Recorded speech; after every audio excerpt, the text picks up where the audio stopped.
Assalamualaikum warahmatullahi wabarakatuh kawan sub dimanapun anda berada ya. Kita ketemu lagi di pagi hari ini. Good morning gitu ya. Di Qatar baru jam 7 lewat seperempat kawan ya. Jadi masih sangat pagi. Tapi kalau di sini kan udah pada berangkat kerja semua kawan ya. Dimulai dari jam 3, jam 5 berangkat kayak gitu kawan. Oke, tidak lupa kawan ya, semoga kalian semoga kalian diberikan kesehatan, keselamatan, kelancaran rezeki, amin, dimanapun anda berada, baik di perantauan maupun di rumah Indonesia. Oke, langsung saja kawan, di video kali ini kita akan menginformasikan ya, atau berbicara tentang kondisi Qatar yang sekarang ya, tanggal berapa, 29 ya. Kemarin 28 ya. Informasi dari majalah Peninsulan Qatar, total coronavirus di Qatar total 590 kawan. 590 total coronavirus di Qatar total 590 kawan. 590 sekarang itu yang terinfeksi gitu ya, tapi yang dalam masa karantina gitu, masa penyembuhan itu 45 orang itu dalam masa mungkin di rumah sakit atau di karantina ya. Jadi semakin hari semakin banyak mungkin 50 100 gitu ya tiap hari. Soalnya apa, satu orang kena coronavirus kemudian dia berinteraksi dengan orang-orang, maka semuanya kena semua, baik bekasnya ya, tempat tidurnya atau tempat duduknya, lain sebagainya, kena semua, saking ganasnya virus ini. Di Indonesia sendiri kemarin saya baca itu sudah 1000 kawan, 557 atau berapa, sekarang udah tambah lagi Pak. Kalau di Indonesia 1557 kemarin tanggal 28 itu nih. Di Indonesia juga kayak gitu, karena banyak yang merantau juga, kemudian orang Cinanya juga banyak yang masuk gitu, yang kerja di sana gitu, yang bikin rel kereta api itu, kereta cepat listrik itu kan orang Cina semua, makanya penyebarannya sangat cepat gitu, sampai 1000. Kemudian dari teman saya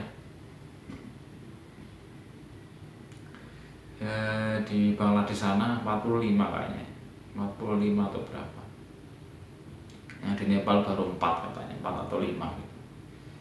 Jadi baru sedikit-sedikit gitu ya.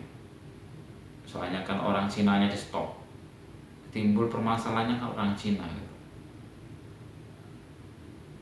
Jadi emang sumber coronavirusnya dari Cina, Wuhan sana.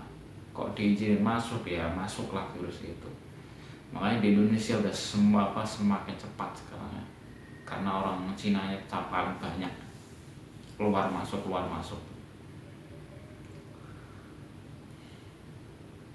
Dan sampai sekarang pun juga belum ada obatnya kawan ya, itu intinya. Gak tahu sampai kapan, dan doa saya semoga yang di Qatar sini, yang di Indonesia gitu ya, semoga cepat teratasi, yang sakit cepat terobati, dan cepat ada vaksinnya, ada obatnya gitu.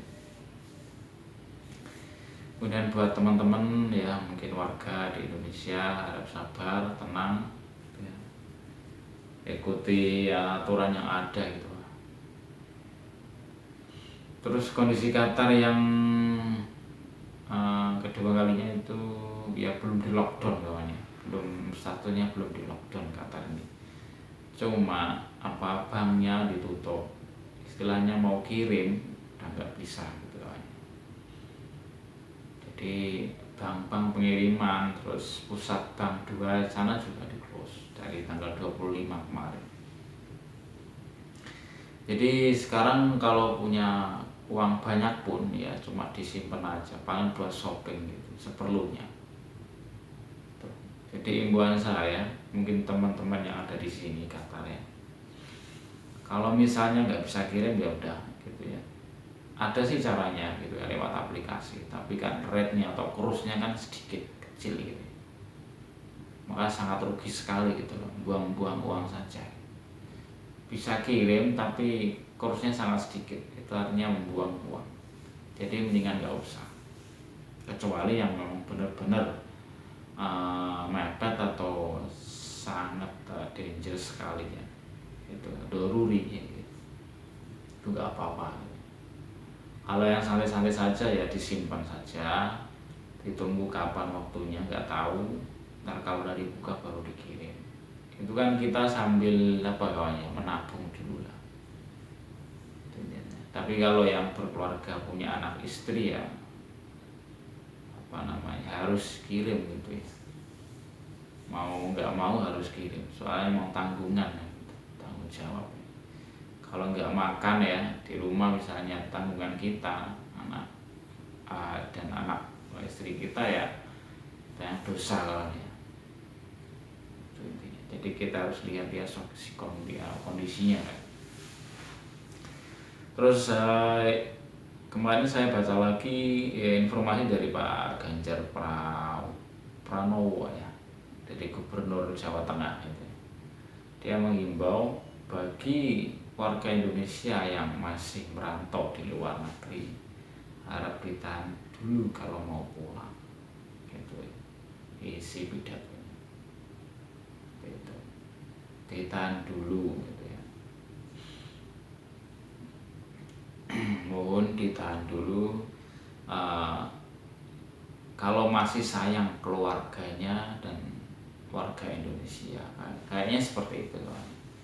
Soalnya apa, yang dari luar negeri itu udah divonis ya, udah divonis pasti coronavirus ya, jagain gitu ya. Ya kita sebagai imigran atau TKI, TKW ya harus dimaklumi kawan ya, jangan sakit hati, emang kenyataannya kan seperti itu. Jadi meskipun tidak, ya doa saja sih semoga terhindar gitu ya teman-teman perantauan semua, itu doa saya, amin.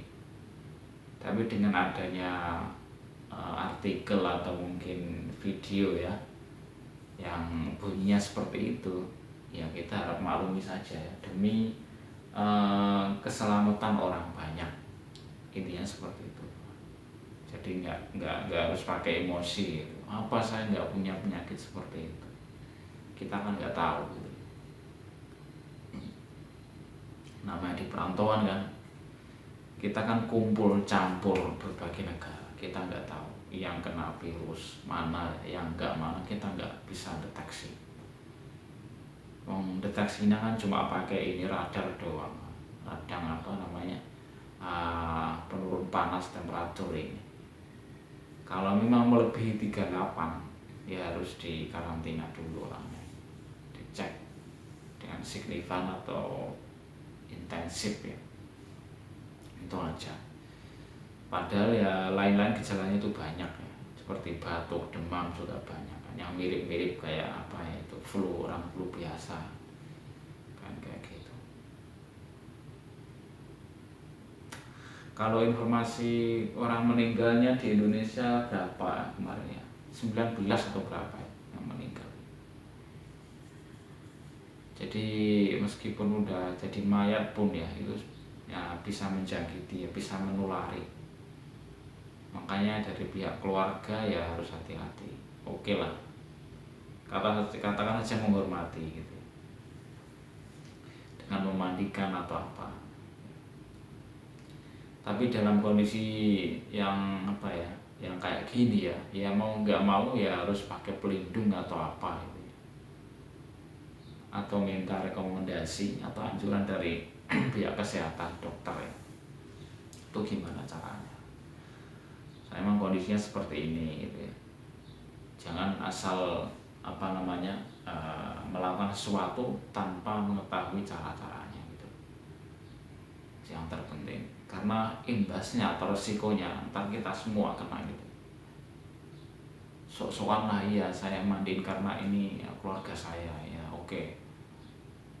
Tapi kita harus lihat dia kondisinya dulu ya, sekarang tuh kayak apa. Karena orang ini divonis coronavirus ya harus dijauhi gitu, ikut aturan yang ada.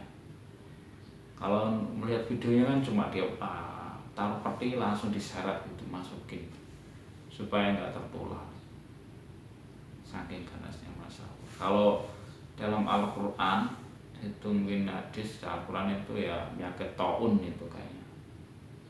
Jadi zaman Nabi Rasul itu udah ada emang penyakit mematikan. Ini mungkin cobaan gitu ya bagi orang Cina sana, tapi imbasnya kan ke semua. Oke kawan ya, jadi informasi tentang Qatar seperti itu. Yang pertama itu coronavirus yang ada di Qatar ini yang terjangkit udah 590 orang, yang dikarantina dalam masa penyembuhan itu 45 orang gitu ya. Yang meninggal itu 10 kalau nggak salah, kayaknya belum tambah. Ada satu ya orang Bangladesh, tapi orang Bangladesh ada yang satu meninggal tapi itu penyakit kronis ya, usia 57. Itu intinya. Kemudian kalau sistem lockdown belum diterapin di sini, soalnya saya juga masih kerja ya, toko dekat saya ini juga masih, atau market masih buka. Cuma yang di pusat ibu kota kayaknya udah ditutup ya. Jadi mulai bank, masjid, sekolah, universitas, kampus sudah ditutup semua ya. Jadi gambarannya itu orang ya dalam lingkungan merah gitu. Di sini nggak boleh kemana-mana. Kayak di tahanan ini seperti itu. Oke kawan ya, mungkin sekian dulu yang bisa saya sampaikan. Kurang lebihnya mohon maaf. Itu kawan ya. Jangan lupa kunjungi Mr. Toto Vlog channel YouTube-nya, di like and subscribe. Semoga bermanfaat, dan sekali lagi doa saya semoga mara bahaya atau cobaan ini ya, semoga cepat berakhir gitu ya, cepat terselesaikan, cepat ada solusinya gitu ya. Seperti itu. Kita doa bersama-sama dengan surah Fatihah.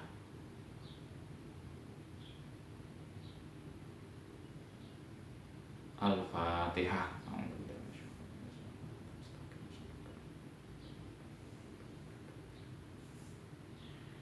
Oke, thank you kawan. Kita ketemu di next video. Wassalamualaikum warahmatullahi wabarakatuh. See you, bye bye.